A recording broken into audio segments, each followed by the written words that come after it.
Bonjour, dans cette vidéo, nous allons voir les tableaux de proportionnalité et nous allons effectuer des opérations sur les colonnes dans ces tableaux de proportionnalité. Dans ma vidéo, j'achète des croissants et je sais qu'un croissant coûte 1,20 €. Le prix à payer est proportionnel au nombre de croissants achetés. Cela signifie que si j'achète un seul croissant, je vais donc payer 1,20 €, le prix d'un croissant. Si j'achète 2 croissants, cela me coûtera 2 fois le prix d'un croissant, c'est-à-dire 2 fois 1,20 €, soit 2,40 €. Si j'achète 3 croissants, cela me coûtera 3 fois 1,20 €, c'est-à-dire 3,60 €. Je peux représenter ces données dans un tableau de proportionnalité.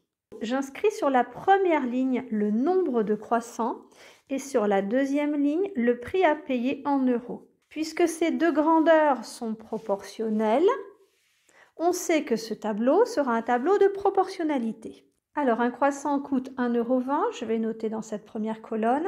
Ensuite, 2 croissants coûtent 2,40 €, je note dans la deuxième colonne. Et enfin, 3 croissants coûtent 3,60 € dans la troisième colonne. Ce tableau est un tableau de proportionnalité parce que, comme on l'a vu tout à l'heure, les deux grandeurs sont des grandeurs proportionnelles, c'était noté dans l'énoncé.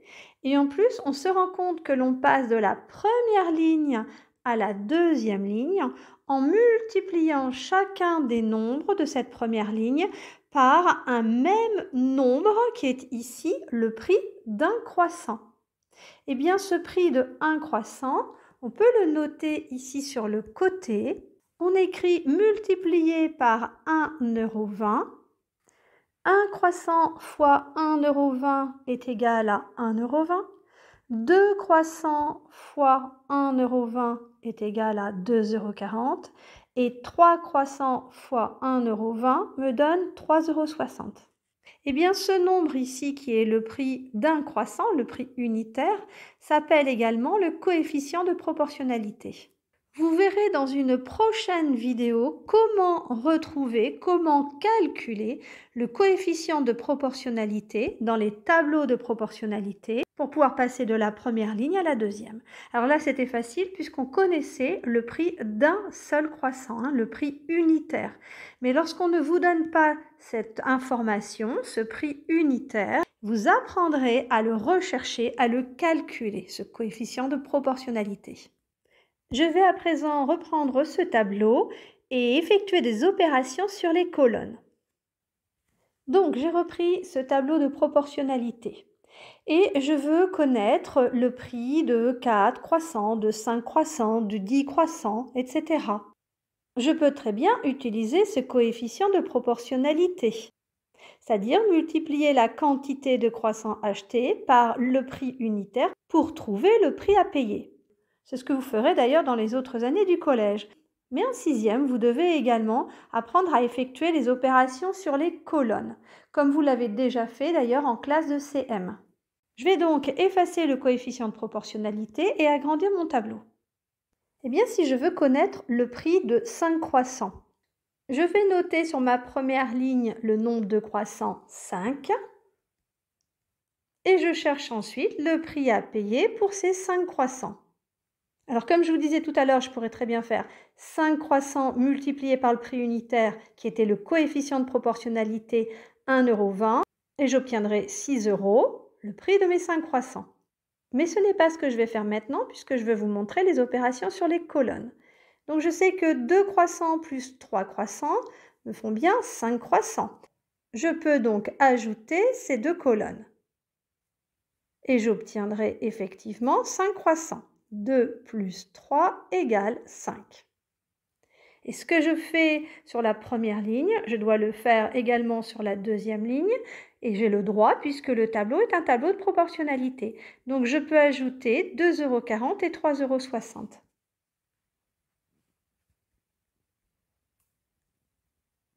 €. 2,40 € plus 3,60 €, c'est égal à 6 €. Le prix à payer est donc de 6 €.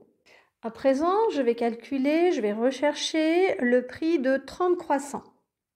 Alors, je sais que 5 croissants multipliés par 6 va me donner 30 croissants. Je vais donc faire la même opération sur le prix à payer. 6 € fois 6, ce qui me donnera 36, c'est-à-dire 36 €. D'ailleurs, je peux vérifier. 30 croissants à 1,20 € est bien égal à 36 €. Je vais à présent rechercher le prix de 15 croissants. Alors, en utilisant les opérations sur les colonnes, regardez ce que je peux faire. Je peux prendre la colonne avec le prix 36 € de mes 30 croissants. Je vais diviser cette colonne par 2, puisque 30 croissants divisé par 2 me donnera 15 croissants. Et ainsi, 36 € divisé par 2 me donnera le prix de mes 15 croissants, c'est-à-dire 18 €. Donc, je peux ici diviser la colonne par 2. À la fois la première ligne et également la deuxième ligne.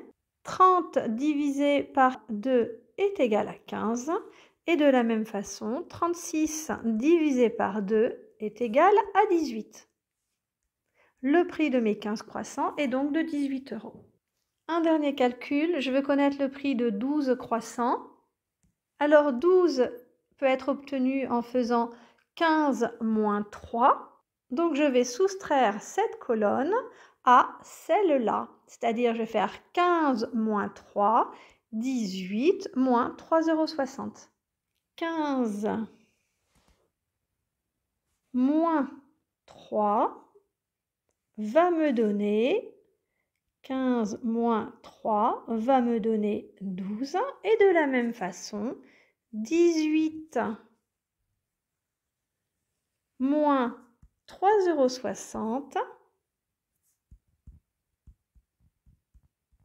est égal à 14,40 € que je viens placer ici dans le tableau.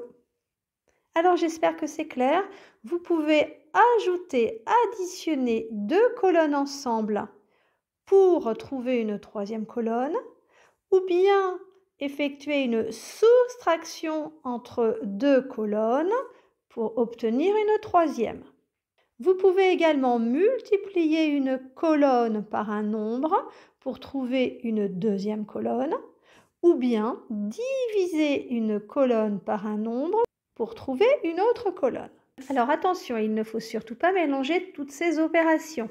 Si je prends deux colonnes, je peux les additionner ou les soustraire entre elles. Mais attention, je ne peux pas les multiplier, ces deux colonnes, ou les diviser.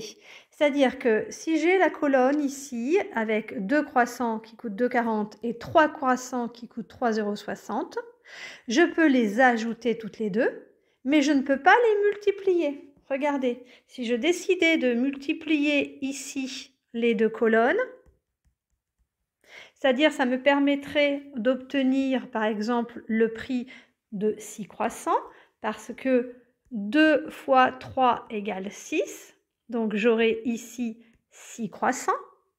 Mais attention, 2,40 € multiplié par 3,60 € est égal à 8,64 €. Le prix de 6 croissants est-il réellement égal à 8,64 €? Eh bien, je ne suis pas sûre. Regardez, si je calcule 6 fois 1,20 €, c'est-à-dire 6 croissants à 1,20 €, j'obtiens 7,20 €. Vous voyez, c'est le prix de 6 croissants. Or là, si je multiplie 2,40 par 3,60, j'obtiens 8,64 €. Ce n'est pas le prix de mes 6 croissants. Donc ici, je ne peux pas écrire sous le nombre 6 le prix 8,64 €, pas du tout, puisque le prix de 6 croissants est égal à 7,20 €. Donc vous voyez qu'il ne faut pas multiplier deux colonnes ensemble. Vous pouvez ajouter ou soustraire deux colonnes ensemble, mais ne pas multiplier deux colonnes ensemble ou diviser deux colonnes l'une par l'autre.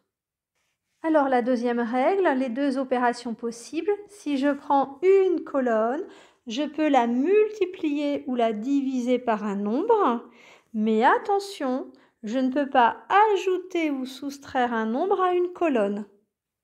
Vous voyez par exemple ici, pour trouver le prix de 3 croissants, j'avais additionné les deux colonnes ici, les deux précédentes.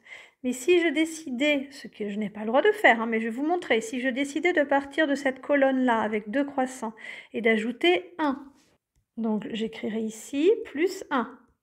2 plus 1 est bien égal à 3 croissants. Est-ce qu'ici, si j'additionne 2,40 € et 1, est-ce que j'obtiens 3,60 €? Eh bien non, 2,40 € plus 1 est égal à 3,40 €. Or, le prix de 3 croissants est égal à 3,60 € et ce n'est pas égal à 3,40 €.